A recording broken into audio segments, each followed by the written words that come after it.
Hi everybody, welcome back to Jazz Hack. Today we're going to start our third tune. Today we're going to work on All of Me. Hopefully you've already been through the other videos and worked on Autumn Leaves and Fly Me to the Moon, because elements we learned there we're going to use in this tune.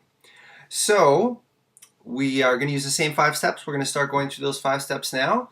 On the last tune, Fly Me to the Moon was in the key of C, so hopefully you already know the C scale, but I'll go very, very quickly through it.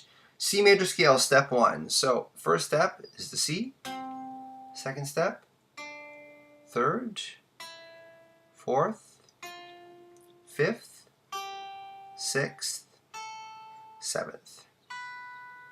And hopefully you've been through that scale and step number 2, which is using that scale to jam or vamp over or create melodies, however you want to think of it, but you're used to those notes.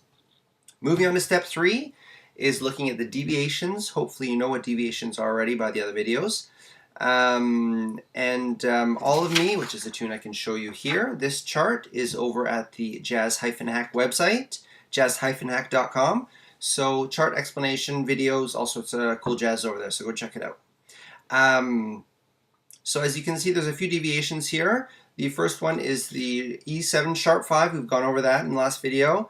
The sharp 1 flat 7. That's something we've also been over.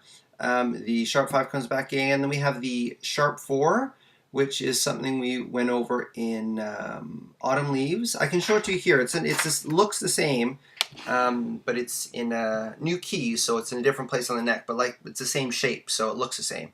So here's the root, second step, third step, and instead of the 4th, we use the sharp 4th here, and the 5, 6, and 7. And those notes work great over the D7 chord that comes up right before the halfway point of this tune. So, chugging along, the second half of the tune, we have again another E7, we have another A7, another E7 is the sharp 5 deviation, A7 is the sharp 1 flat 7, and then the second to last line is some new stuff here. F major 7 chord, it's a normal chord in the key, but the next chord, the F minor 7 chord, that is a completely new deviation, but one that should be fairly familiar to everyone, at least the sound of it will be. The deviations we use over the F minor 7 are the flat 3, flat 6, and flat 7.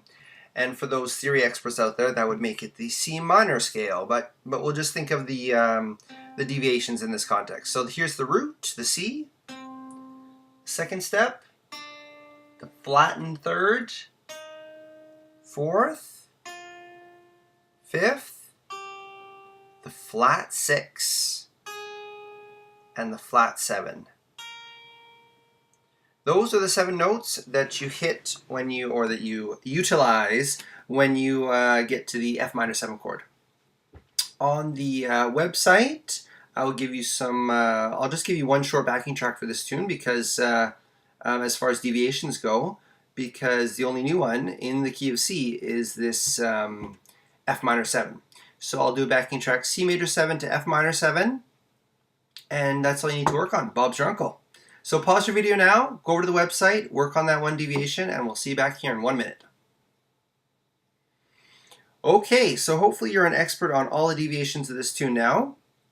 The next step already is to start a solo on the whole tune using all these deviations, and mostly just the major scales, mostly what you're using, just hitting the deviations when I give you little hints. Here comes the sharp 4, then bam, you can hit the sharp 4.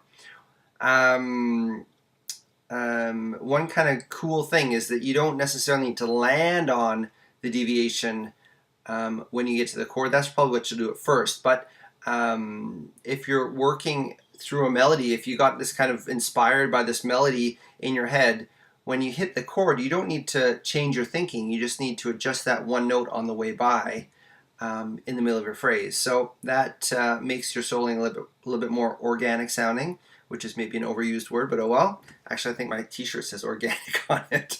Any hoodle. The last step is to, like I said, use this over a whole backing track. I have both a whole backing track with me giving hints on the website, as well as a longer repeated backing track where you can really stretch out and work on your motifs and your development and all that fancy stuff. The bonus step, as always, is to work on these steps once again, but in other octaves and positions of the guitar. We've already talked about that a little bit before in the other videos. Scale diagrams and stuff are on the website, which are a good starting point to know your different places to play your major scale. But that is it. There is Fly Me to the Moon done. So hopefully you can work on that for a little while and brace yourself, because soon the next tune is a great one. Just wait and see. See you soon. Happy jamming.